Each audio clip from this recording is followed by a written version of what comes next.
Komiteti Ebraik i Shqipërisë ka dalë sot në një deklaratë ku shkruan: ditët e fundit kemi ndjekur me vëmendje debatin publik, mbulimi mediatik, diskutimin në rrjetet sociale dhe demonstratat që lidhen me Izraelin, aktivitetet sportive ku marrin pjesë ekipe dhe sportistë izraelit, si dhe pretendimet e ndryshme që po qarkullojnë lidhur me investimet izraelite për blerjen e tokave në Shqipëri. Si presidenti i Komitetit Hebrej të Shqipërisë ndjej një përgjegjësi morale dhe qytetare për t'u drejtuar këtyre çështjeve me hapje, respekt dhe me frymën e dialogut. Para se gjithash, çdo gjë e pafajshme humbur në çfarëdo lloj konflikti, pavarësisht kombësisë, fesë apo prejardhjes, është një tragjedi. Vuajtja njerëzore ku nuk mund të matet kurrë sipas përkatësisë politike apo gjeografisë. Çdo familje që humbet një të afërm përjeton të njëjtën dhimbje dhe çdo fiktim e pafajshme meriton dëmshurinë dhe respektin ton. Shqipëria ka qenë gjithmonë një vend që vlerëson humanizmin, dinjitetin dhe solidaritetin. Këto parime kanë karakterizuar popullin ton gjatë historisë dhe vazhdojnë të na udhëheqin edhe sot.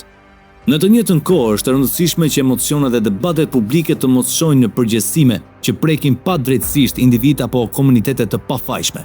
Asnjë popull nuk duhet të gjykohet kolektivisht për veprimet e qeverisë, liderëve politik apo ngjarjeve që janë jashtë kontrollit të tij.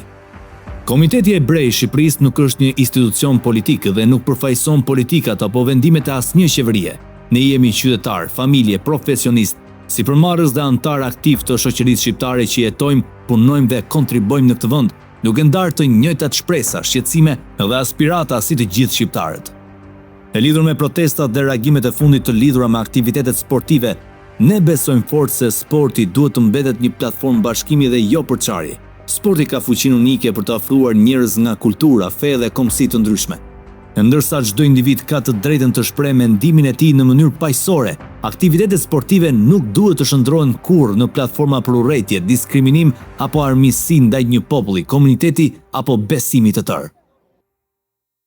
Është gjithashtu e rëndësishme të trajtohen pretendimet që kanë qarkulluar kohët e fundit, sipas të cilave Izraeli po blen Shqipërinë, ose se ekziston një përpjekje organizuar për të përvetësuar tokat shqiptare. Këto pretendime janë diskutuar gjithësisht, por shpesh paraqiten pa prova faktike.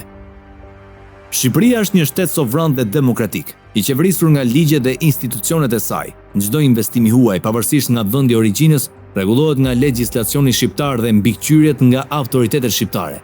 Qytetarët kanë të drejtë të shtrojnë pyetje dhe të kërkojnë transparencë lidhur me investimet dhe zhvillimin ekonomik.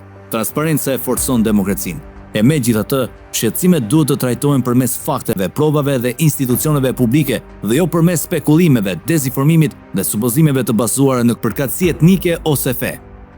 Marrëdhëniet ndërmjet Shqipërisë dhe Izraelit nuk janë thjesht marrëdhënie diplomatike. Ajo është një misi e ndërtuar mbi histori, respektin në ndërsjellje dhe vlerat e përbashkëta njerëzore. Gjatë një periudhe më të errët të shekullit të 20, familjet shqiptare treguan një guxim të jashtëzakonshëm duke mbrojtur jetën e hebrejve, duke vënë në rrezik edhe veten e tyre. Kjo trashëgimi mbetet një burim krenarie jo vetëm për popullin hebre, por edhe për të gjithë shqiptarët. Dhe sot në një kohë kur debatet publike po bëhen gjithnjë dhe të polarizuara, duhet të kujtojmë vlerat që e kanë dalluar gjithmonë Shqipërinë: tolerancën, bashkëjetesën, mikpritjen dhe respektin për dinjitetin njerëzor. Me respekt u bëj thirrje qytetarëve, gazetarëve, komentuesve, organizatorëve të shoqërisë civile dhe zyrtarëve publik që të ruajnë dhe të promovojnë këto vlera. Debati publik është i shëndetshëm dhe i domosdoshëm në një demokraci. Kritika, mospajtimi dhe diskutimi politik janë plotësisht legjitime. Megjithatë, ato nuk duhet të shndrohen kurrë në racizëm, intolerancë fetare apo urrëtie ndaj cili do komunitet. Në emër të komunitetit hebrej të Shqipërisë, dëshiroj të shpreh respekt dhe mirënjohjen tonë të sinqert ndaj popullit shqiptar. Ne mbetemi të përkushtuar për të forcuar mirëkuptimin, mirëqenien, miqësinë dhe bashkëpunimin ndërmjet të gjitha komuniteteve që jetojnë në Shqipëri edhe më gjerë.